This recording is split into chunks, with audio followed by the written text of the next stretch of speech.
seen it before, a child so focused on a video game that he or she doesn't even realize you're there. You try to pry them away from that double box, but all they do is scream and cry and tell you 1 more minute, 1 more minute. 1 minute passes, 5 minutes pass, an hour passes. The child is still sitting on the couch in front of the television. But on the television, they're hurriedly propelling out of helicopters, shooting innocent pedestrians, or bludgeoning zombies with a frying pan. What if I told you that this babysitter, who's been holding your child's attention for hours, was actually hindering their growing mind? Overexposure to violent video games directly correlates to aggressive behavior, poor academic performances, and risk behaviors of mental and physical health. Parents and guardians need to monitor the video games their children are playing. In this speech, I'll be explaining the negative effects of video games, showing benefits of a monitored video gaming environment, and explaining a solution for your child to obtain benefits that can be rewarded by playing video games. The first video game was thought to be created in 1947. It was called the Cathode Ray Tube Amusement Device, and was created by physicists Thomas Goldsmith and Ethel Mann. This video game was inspired by World War II radar displays. Cathode Ray Tube Amusement Device was a missile game that, when using screen overlays, created the effect of firing missiles at a various target. Video games nowadays aren't far away from this war inspiration. With games like Call of Duty or Battlefield, players can fall into the mindset that they're war veterans being sent back to save the world from bad guys. However, other games aren't so lifelike. Left 4 Dead, Dead Space, and Bioshock are all video games about things such as zombies, aliens, and a city under the sea being ransacked by metal men with drills for arms. Other games emphasize negative themes and promote acts such as the use and abuse of drugs and alcohol, the killing of animals, criminal behavior, sexual exploitation toward women, racial stereotypes, and foul or obscene language. Games like Grand Theft Auto actually condone all 6. Just watching gameplay for these games would blow any mother's mind.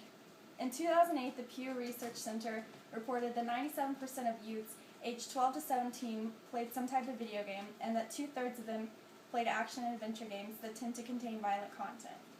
Studies of children exposed to violence have shown they become numb to horror of violence, imitate the violence they see, and show more aggressive behavior.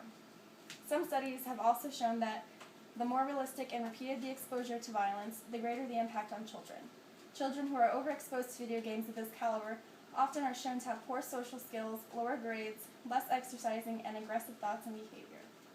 However, while video games tend to produce negative effects on children when overexposed, there are benefits to playing monitored video games.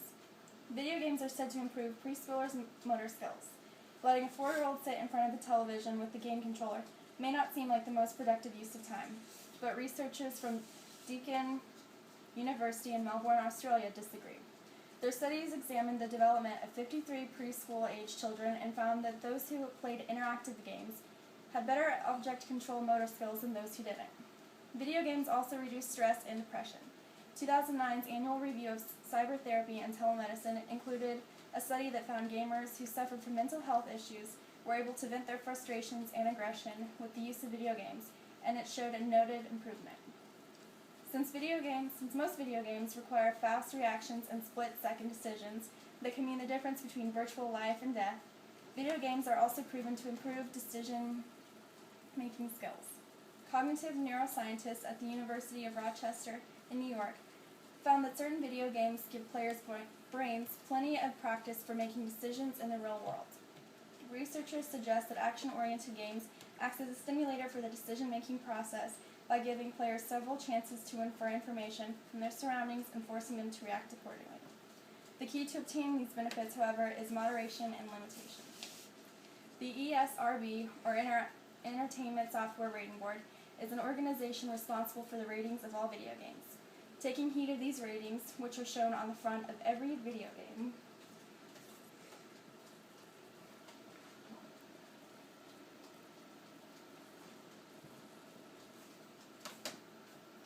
could mean the difference between a positive or negative outcome for your child.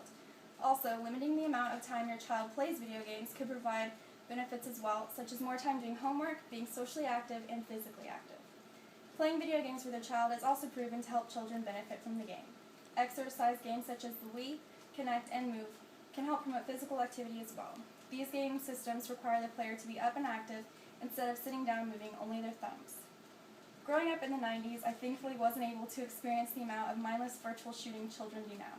I spend a lot of time outdoors with friends and families, while children in the present spend more of their time alone and attached to a controller. While overexposure to video games and violent sexual content and derogatory language directly correlates to children with aggressive tendencies, monitoring and limiting these games proves beneficial to their cognitive and emotional development. The next time your child wants to rent or buy a video game titled Planetary Annihilation or Charlie Murder, maybe a deeper investigation of what they'll be playing would be useful. A lot of good information. Thank you.